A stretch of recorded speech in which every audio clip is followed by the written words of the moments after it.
అనుముల రేవంత్ రెడ్డి రాజకీయాల్లో hot topic గా మారిన పేరిది. రాజకీయ అరంగేట్రంలోనే సంచలనాలు. నిత్యం వార్తల్లో వ్యక్తిగా నిలుస్తూ వచ్చారు.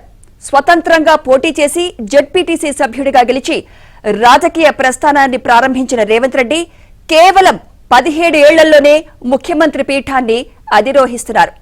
మొదట టీఆర్ఎస్ లో పనిచేసిన రేవంత్ తర్వాత టీడీపీలో చేరారు. అనంతరం కాంగ్రెస్ లో చేరి తన రాజకీయ జీవితాన్ని ప్రారంభించిన పార్టీ సర్కార్నే గద్దెదించి ఏకంగా సీఎం అయిపోయారు. ప్రింటింగ్ ప్రెస్ రంగంలో ఉమ్మడి మహబూబ్ నగర్ జిల్లాకు చెందిన వారి ముద్ర బలంగా ఉండేది. వారిలో రేవంత్ కూడా ఒకరిగా ఎదిగారు.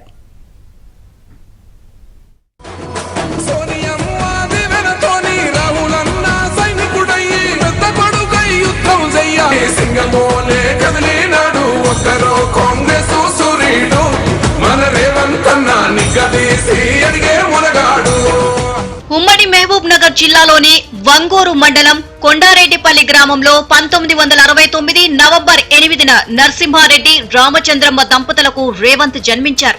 రేవంత్ కు 7 సోదరులు, 1 సోదరి ఉన్నారు. ప్రాథమిక విద్య అంతా ప్రభుత్వ పాఠశాలలో కొనసాగింది. ప్రైవేట్ కాలేజీలో ఇంటర్మీడియట్ పూర్తి చేశారు. అనంతరం హైదరాబాద్ లోని ఏవీ కాలేజీలో BA చదివారు. చిన్నతనంలో RSS నేపథ్యంతో డిగ్రీ చేస్తున్న సమయంలో ABVP కార్యక్రమాల్లో చురుగ్గా పాల్గొనేవారు.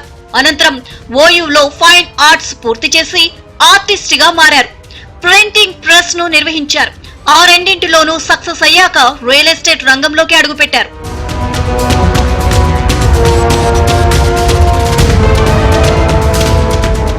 రేవంత్ ది ప్రేమ వివాహం. కేంద్ర మాజీ మంత్రి, కాంగ్రెస్ సీనియర్ నేత అయిన దివంగత జైపాల్ రెడ్డి తమ్ముడు పురుషోత్తమరెడ్డి కుమార్తె గీతారెడ్డిని రేవంత్ ప్రేమించారు. అప్పుడు ఆమె ఇంటర్ చదువుతున్నారు. అనంతరం ఢిల్లీలోని లేడీస్ శ్రీరామ్ కాలేజీలో డిగ్రీ చదివారు. డిగ్రీ పూర్తయ్యాక పెద్దలను ఒప్పించి 1992లో రేవంత్ ను పెళ్లి చేసుకున్నారు. అప్పుడు రేవంత్ వయసు 24 ఏళ్లు. వారికి కుమార్తె నైమిషారెడ్డి ఉన్నారు.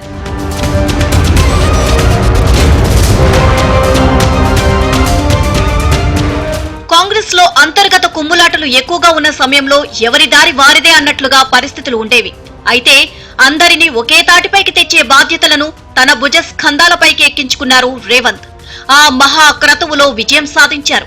ప్రభుత్వ వ్యతిరేకతను ప్రజల్లో ఎస్టాబ్లిష్ చేయడంలో సక్సెస్ అయ్యారు. కేసీఆర్ సర్కార్ కు వ్యతిరేకంగా ప్రజా సమస్యలపై పోరాటం చేసేవారంతా కాంగ్రెస్ మద్దతు ప్రకటించేలా చేయడంలోనూ సఫలమయ్యారు.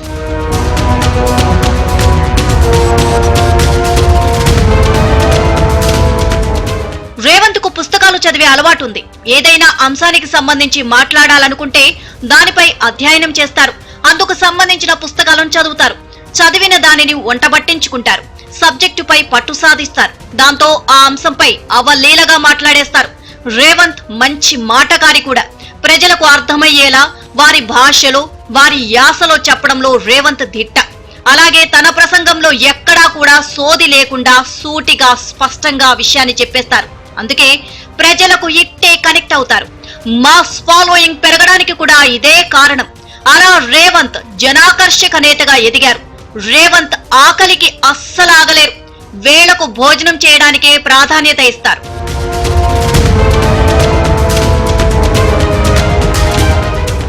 రేవంత్ తన జీవితంలో ఎన్నో ఆటుపోట్లను ఎదుర్కొన్నారు. ఉన్నత విద్య కోసం హైదరాబాద్ వచ్చినప్పటి నుంచి కష్టాలను ఎదుర్కొంటూనే డబ్బు కోసం ఇంటి నుంచి ఆశించకుండా తన సంపాదనపైనే దృష్టి సారించారు. ఓ పార్టీ పత్రికలో విలేకరిగా, ఆర్టిస్ట్ గా పనిచేశారు. ప్రింటింగ్ రంగం, ముఖ్యంగా ఆ రోజుల్లో పాపులర్ అయిన స్క్రీన్ ప్రింటింగ్ పై పట్టు సాధించారు. అప్పట్లో హైదరాబాద్ లోని ప్రింటింగ్ ప్రెస్ రంగంలో ఉమ్మడి మహబూబ్ నగర్ జిల్లాకు చెందిన వారి ముద్ర బలంగా ఉండేది. వారిలో రేవంత్ కూడా ఒకరిగా ఎదిగారు.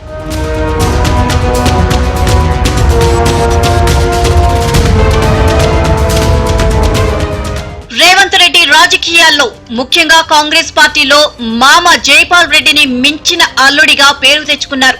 నిజానికి జైపాల్ రెడ్డి తాను ఏదో ఒక రోజు రాష్ట్రానికి సీఎం అవుతానని చెబుతూ ఉండేవారు. కేంద్ర మంత్రి వరకు ఎన్నో ఉన్నత పదవులను చేపట్టిన జైపాల్ రెడ్డి సీఎం కావాలని కలలుగన్నారు. ఉమ్మడి రాష్ట్రంలో ఆయనకు సీఎం అయ్యే ఛాన్స్ దక్కినట్లే దక్కి చేజారిన సందర్భాలు ఎన్నో. అందుకు జైపాల్ రెడ్డి మనస్తత్వం కూడా ఓ కారణమే. పదవి అనేది దానంతట అదే వస్తే తీసుకోవడం తప్ప సీఎం పదవి కోసం అధిష్టానంపై ఒత్తిడికి ఆయన ఏనాడు ప్రయత్నించలేదు. కాంగ్రెస్ పదవుల విషయంలోనూ అంతే. తెలంగాణ పిల్ల జల్ల పిడికిలెత్తినారు నల్లగొండ నడుం గట్ట కరీంనగరు కదం దక్క దళిత గిరిజన హన్నల దండు గదిలే హన్న వెంట అయితే ఫైర్ బ్రాండ్ గా పేరున్న రేవంత్ రెడ్డి మాత్రం కాంగ్రెస్ లో చేరిన అనతి కాలంలోనే టీపీసీసీలో భాగమయ్యారు. ఆ తర్వాత టీపీసీసీ చీఫ్ అయ్యారు. ఇప్పుడు ముఖ్యమంత్రి పదవిని చేపడుతున్నారు. అయితే జైపాల్ రెడ్డి విషయంలో కలగానే మిగిలిన సీఎం పదవి రేవంత్ కు దక్కడంపై ఆ కుటుంబం హర్షం వ్యక్తం చేస్తోంది.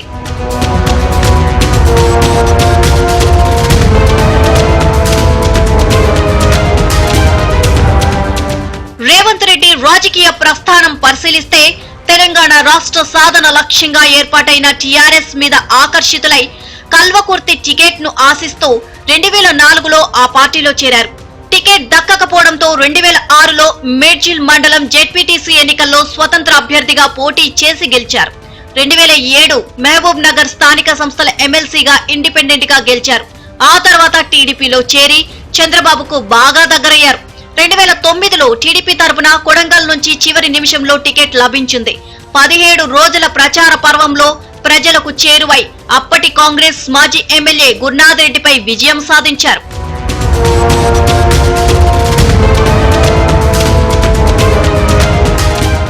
2014లో మళ్లీ కొడంగల్ నుంచే గెలుపొందారు. టీడీపీ వర్కింగ్ ప్రెసిడెంట్ గా పనిచేశారు.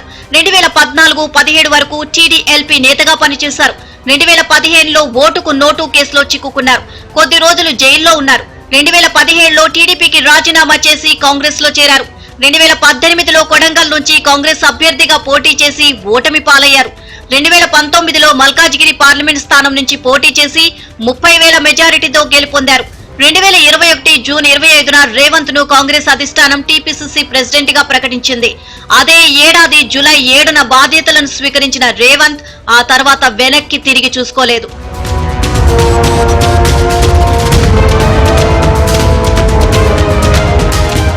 తన సోదరుడి కూతురిని పెళ్లి చేసుకున్న రేవంత్ రెడ్డి రాజకీయాల్లోకి రావడాన్ని జైపాల్ రెడ్డి మొదట్లో ఇష్టపడలేదని ఆయన సన్నిహితులు చెబుతూ ఉంటారు. రేవంత్ జెడ్పీటీసీ సభ్యుడిగా విజయం సాధించాక ఆయన్ను కల్వకుర్తి రాజకీయాల్లో కీలకంగా మార్చనున్నారా అని విలేకరులు ప్రశ్నించగా జైపాల్ రెడ్డి కొంత విసురు సమాధానమిచ్చారు. గుర్రాన్ని గాడిదను ఒకే ఘాటాన కడతారా అని ఎదురు ప్రశ్న వేశారు. ఈ విషయంతో కొంత నొచ్చుకున్న రేవంత్ రెడ్డి అప్పట్లోనే పార్లమెంట్ లో అడుగు పెడతానని తన గళాన్ని వినిపిస్తానని శపథం చేశారు. అనుకున్నట్లుగానే ఆయన మల్కాజ్గిరి ఎంపీ అయ్యారు. జైపాల్ రెడ్డి చనిపోవడానికి ముందు రేవంత్ ను పొగడ్తలతో ముంచెత్తడం గమనార్హం.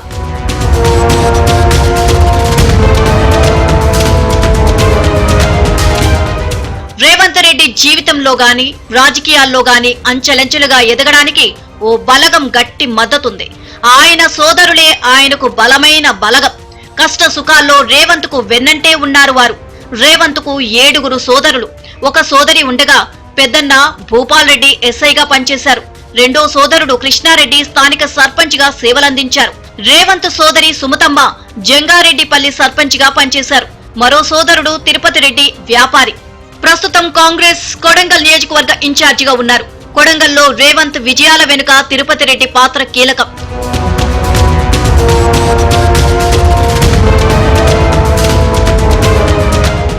ఇంకో సోదరుడు జగదీశ్వర్ రెడ్డి అమెరికాలో స్థిరపడ్డారు.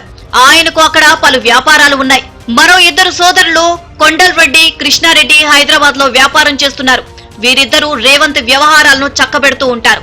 కొండల్ రెడ్డి కూడా కొంతకాలం అమెరికాలో ఉండి వచ్చారు. ఆయనకు రాజకీయ సంబంధాలు ఎక్కువ. కామారెడ్డిలో రేవంత్ ప్రచార బాధ్యతలను కొండల్ రెడ్డి భుజాలకెత్తుకున్నారు. చూడ్డానికి ఆయన అచ్చం రేవంత్ పోలికలతో ఉంటారు. రేవంత్ మాదిరిగానే దూకుడుగా వ్యవహరిస్తారు. సోనియా